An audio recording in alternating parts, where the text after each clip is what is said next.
Lady Sonia, je viens de me marier et puis on est dans les ajustements dans mon couple et il y a un problème. Mon homme dit qu'une femme mariée n'a pas le droit d'avoir des amis. Et moi aussi je lui dis que donc si c'est ça, un homme marié ne doit pas avoir des amis. Qu'est-ce que tu pourrais dire par rapport à ça? Je pourrais dire que vous avez tort et vous avez raison. Rien ne dit que tu ne dois pas avoir des amis. Tu peux avoir des amis. Lui aussi il peut avoir des amis. Le seul fait est que vous devez connaître vos priorités et que ces amis-là doivent savoir que maintenant vous êtes mariés. Lorsque vous vous mariez, vous prenez une retraite anticipée des choses du célibat. Les choses qui concernent la vie des célibataires, les hula hoop, c'est-à-dire sortir tous les vendredis, rentrer le dimanche, sortir tous les samedis, claquer l'argent dans les bouteilles de champagne avec les amis, tout ça, là, on prend sa retraite de ça. Quand on se marie, on mûrit, on devient intentionnel. On a des comptes à rendre, on a un changement dans l'aménagement des horaires. On doit être beaucoup plus disponible pour la nouvelle relation que l'on est en train de bâtir, pour le nouveau couple qui se bâtit. On doit passer plus de temps à deux qu'avec les amis de dehors. Il y a un temps pour tout sous toute chose. Quelqu'un qui se marie et qui ne comprend pas ça et qui veut continuer d'appliquer le même style de vie qu'il avait avant, c'est quelqu'un qui n'a pas compris ce que c'est que le mariage et c'est quelqu'un qui va détruire son mariage, quelqu'un qui va emmener le statut de célibataire dans un statut de marié et ça ne marche pas. Ok,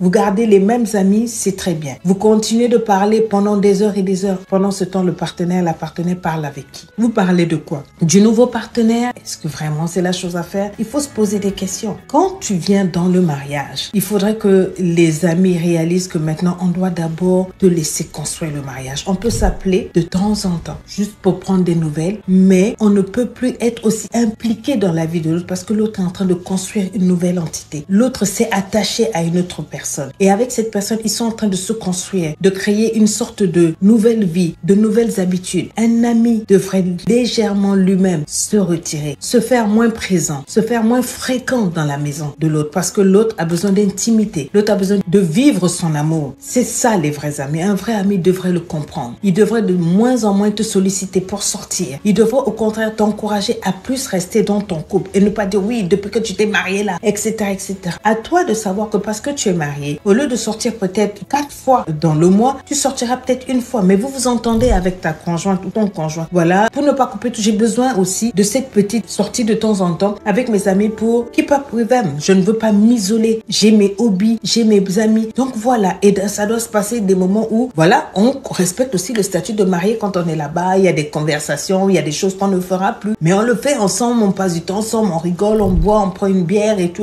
On passe à autre chose, tout simplement. Mais ce n'est pas qu'on va tout couper et que maintenant, parce qu'on est marié, on n'a plus d'amis. Non, on peut faire des barbecues ensemble. Eux aussi, ils emmènent leurs partenaires. On peut fonctionner en tant qu'amis. Vous comprenez? Mais pas que non, maintenant, comme tu es marié, tu n'as plus le droit, tu t'enfermes, tu es isolé, mais tu vas péter un câble. Tu vas même commencer à détester le mariage. Le mariage, ce n'est pas un enterrement. Le mariage, c'est la continuité d'une vie. Tu peux continuer de fréquenter ta maison, tes parents, beaucoup moins. Tu peux continuer de fréquenter les amis, beaucoup moins. Tout est dans la gestion des priorités. On fait passer le foyer et le couple avant. Les amis le comprennent et nous-mêmes, on le comprend. Il y a des choses qu'on ne peut plus dire, il y a des choses qu'on ne peut plus faire. On démissionne de la vie du célibat. Ça se passe dans la communication. Vous discutez, vous communiquez ensemble entre partenaires pour savoir ce que l'on va faire, ce que l'on va pas faire, comment on va le faire. Il faut que chacun trouve son compte.